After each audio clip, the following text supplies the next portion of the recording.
Morning students, I am Payal from Vashisht Public School, Una. So we are discussing the chapter Strategies for Enhancement in Food Production. Today we will continue with this chapter and today's topic are beekeeping and fisheries.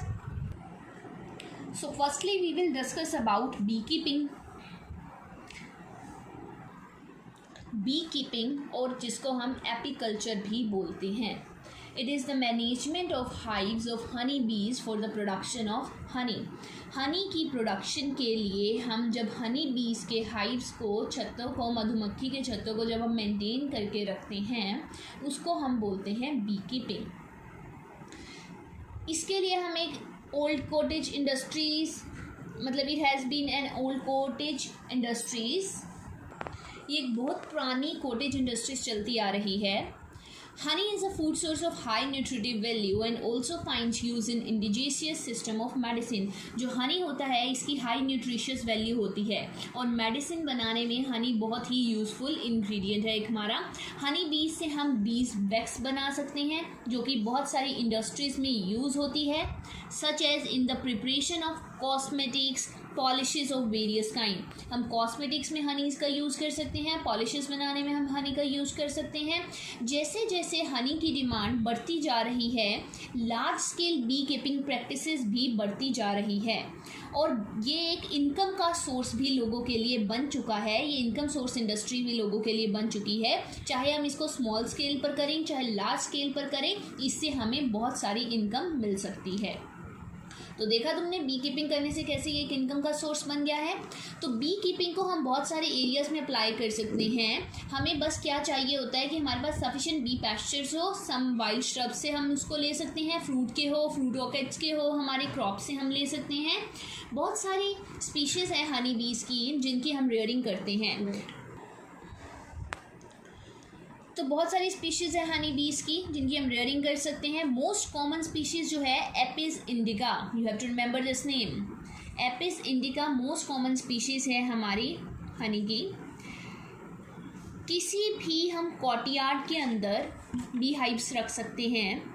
हम houses के वरांडाज में रख सकते हैं, even roof पर हमारे bee hives हो सकते हैं. तो बी हाइव कोई एक लेबर वाला वर्क नहीं है कि हमें बहुत लेबरिंग वाला काम करना पड़े, ऐसा कुछ काम नहीं है बी कीपिंग हमारा. तो बी कीपिंग किसी भी जगह हो सकती है. बी कीपिंग जो है ईजी होती है और इसके लिए कुछ स्पेशलाइज्ड नॉलेज की भी ज़रूरत नहीं है, ना ही कोई ऑर्गेनाइजेशन की ज़रूरत है जो कि हमें सिखाए कैसे हम बी कीपिंग करें. बस बी कीपिंग करने के लिए कुछ इंपॉर्टेंट पॉइंट्स है जो तुम्हें ध्यान में रखने हैं. और वो इम्पॉर्टेंट पॉइंट्स हमारे क्या हैं. बी कीपिंग में हमें क्या क्या चीज़ों की नॉलेज होना ज़रूरी है. Knowledge of nature and habits of बीज. जब तक हमें बीज का हैबिट या नेचर के बारे में नहीं पता होगा हम बी कीपिंग नहीं कर पाएंगे. Selection of suitable location for keeping the bee hives. Bee hives को हमें किस लोकेशन में रखना है वो सिलेक्शन बहुत ज़रूरी है. Catching and hiving of swarms group of बीज. हमें किस तरह से बीज को पकड़ना है, ऐसा ना हम उनको पकड़ने के चक्कर में हमारी बॉडी पर ही वो हमें काट जाए, सारी स्वेलिंग हो जाए, हमें प्रॉब्लम्स आ जाए. Management of bee hives during different seasons. तो किस तरह से हमें डिफरेंट सीजन के टाइम पे हम कैसे बी हाइव्स को मैनेज कर सकते हैं. Handling and collection of honeys end of B wax.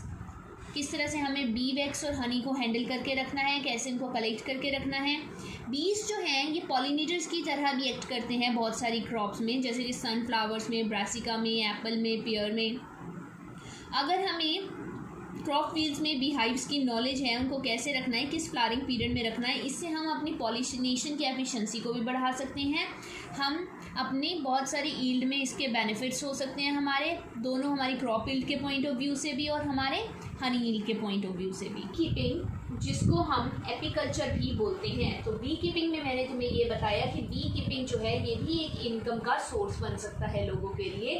हम इसके लिए कुछ हमें ज़्यादा एफर्ट्स करने की ज़रूरत नहीं होती है. हम किसी भी जगह पर अपने चाहे बरांडा में, चाहे हम उसके किसी पुराने कोर्टयार्ड्स में, चाहे रूफ्स की छतों पर, मतलब हम छतों के ऊपर बी हाइव्स लगा सकते हैं अपने. बस हमें ये नॉलेज होनी चाहिए कि हमें किस सीज़न में कैसे हमें बी हाइव्स को रखना है, कैसे हम उनसे बेनिफिट्स ले सकते हैं, कैसे ये हमारा इनकम का सोर्स हो सकता है. क्रॉपिंग करने के साथ साथ हम बी हाइव्स की भी काम कर सकते हैं, बी कीपिंग भी हम कर सकते हैं. इसमें बस हमें बीज से क्या करना है, शहद हनी को लेना है. हम बी वैक्स ऑब्टेन कर सकते हैं. इसके अलावा हम बहुत सारी मेडिसिन बनाने के लिए बीज का यूज़ किया जा सकता है। तो हमें नॉलेज होनी चाहिए कि हमें किस तरह से बी कीपिंग करनी है, हमें कहाँ उनको रखना है, हमें उनकी कैसे उनसे बीज को ऑब्टेन करना है विदाउट हमें अपना हार्म करवाए हुए। और दूसरी चीज़, बीज जो होती है पॉलिनेशन में भी हेल्प करती हैं, तो क्रॉप फील्ड में ये बहुत ही इंपॉर्टेंट रोल प्ले करती हैं। ये पॉलिनेटर एजेंट की तरह एक्ट करती हैं और पॉलिनेटर एजेंट का काम क्या है, हमारी पॉलिनेशन करना, हमारी क्रॉप्स की यील्ड भी इससे बढ़ेगी और हमारी हनी की यील्ड भी इससे बढ़ेगी। About bee keeping. Next topic is fisheries. Fisheries is an industry devoted to catching, processing और सेलिंग ऑफ फिश, शेलफिश और अदर एक्वेटिक एनिमल्स। फिशरीज़ में हम क्या करते हैं, फिशेस की कैचिंग करते हैं, उनकी प्रोसेसिंग करते हैं, देन हम फिशेस को सेल करते हैं। वो फ़िश हमारी शेलफिश भी हो सकती है या एक्वेटिक एनिमल्स भी हो सकता है, हमारी फिशरीज़ में आ सकता है। हमारी बहुत सारी ऐसी पॉपुलेशन है जो फ़िश के ऊपर डिपेंड करती है। बहुत सारे लोग नॉन वेजिटेरियन होते हैं और वो फ़िश के ऊपर डिपेंड करते हैं, फ़िश से बनने वाले प्रोडक्ट्स के ऊपर डिपेंड करते हैं। और अदर एक्वेटिक एनिमल्स जैसे कि प्रान, क्रैब, लॉबस्टर, एडिबल ओस्टर, ये सारे फिशेस जो हैं, ये एक्वेटिक एनिमल्स जितने भी हैं हमारे, ये सारे इनसे बनने वाले प्रोडक्ट्स के ऊपर इंडिया की बहुत सारी पॉपुलेशन जो है वो डिपेंड करती है। कुछ फ्रेश वाटर फिशेस बहुत ही कॉमन हैं जिनमें कैटला, रोहू और कुछ कार्प आ जाते हैं। इनसे भी हमें बहुत सारे फ़िश के यूज़फुल प्रोडक्ट्स मिलते हैं। कुछ मेराइन फिशेस जो हैं जिनमें हिल्सा, सार्डाइंस, मैक्रील, पॉम्फ्रेट्स, ये सारे फिशेस आ गए जिनसे हम फिशेस से बनने वाले प्रोडक्ट्स जो हैं यूज़ करते हैं। फिशरीज़ जो हैं एक बहुत ही इम्पॉर्टेंट प्लेस है इंडियन इकोनॉमी में। लोगों की इनकम का बहुत ही ये एक ज़रूरी साधन है फिशरी हमारा। इससे बहुत सारे लोगों को इनकम मिलती है, उनकी एम्प्लॉयमेंट का एक साधन है to millions of fisherman and farmers. Farmers के लिए और फिशरमैन के लिए ये एक एम्प्लॉयमेंट का साधन है, particularly in the coastal states में ये इनकम का सोर्स है। पर्टिकुलरली बहुत सारे लोगों की ज़िंदगी जो है इन्हीं फिशरीज़ के ऊपर डिपेंड करती है। ये उनके इनकम सोर्स है, वो तभी अपना सर्वाइवल उनका पॉसिबल हो सकता है क्योंकि वो फिशरीज़ से मिलने वाले प्रोडक्ट्स और फिशेस की सप्लाई करते हैं। अगर हमें फिशरीज़ की डिमांड को इंक्रीज़ करना है, in order to meet the increasing demand on fisheries different techniques have been employed to increase production. तो इसकी प्रोडक्शन को इंक्रीज़ करने के लिए बहुत सारी टेक्निक्स हम एम्प्लॉय कर सकते हैं, जैसे कि For example, through aquaculture and pisciculture, we have been able to increase the production of aquatic plants and animals, both freshwater and marine. Aquaculture और pisciculture के थ्रू हम aquatic plants और animals की production को increase कर सकते हैं, चाहे वो fresh water हो, चाहे वो marine fishes हो, marine animal है, चाहे हमारा fresh water है, हम उन दोनों की डिमांड को increase कर सकते हैं through aquaculture and pisciculture. तो इससे क्या होता है, डेवलपमेंट हुई। अगर हमने एक्वाकल्चर, पिसिकल्चर अपनाया तो इससे हमारी डेवलपमेंट और फ्लरिशिंग होगी फिशरीज़ इंडस्ट्रीज़ की, और बहुत सारे फार्मर्स को इनकम मिलेगी इन पर्टिकुलरली इन कंट्री, हमारी कंट्री में। तो हमने ब्लू रेवोल्यूशन के बारे में तो सुना ही है, या और ग्रीन रेवोल्यूशन के बारे में भी सुना हुआ है। तो अब हम देखेंगे किस तरह से ब्लू रेवोल्यूशन और ग्रीन रेवोल्यूशन में इन्होंने हेल्प की है, ये न्यू टेक्निक्स जो हमारे इंडिया में अप्लाई की गई हैं। तो बहुत सारे लोग, चाहे वो फार्मर्स हो, चाहे वो क्रॉप फील्ड में काम करते हैं, अगर वो चाहते हैं कि उनकी इनकम सोर्स बढ़ जाए, उनको कोई और बिना ज़्यादा मेहनत किए उनको हम साथ के साथ एक अदर इनकम का सोर्स भी हमारा बढ़ जाए, तो उसके लिए वो लोग फिशरीज़ कर सकते हैं।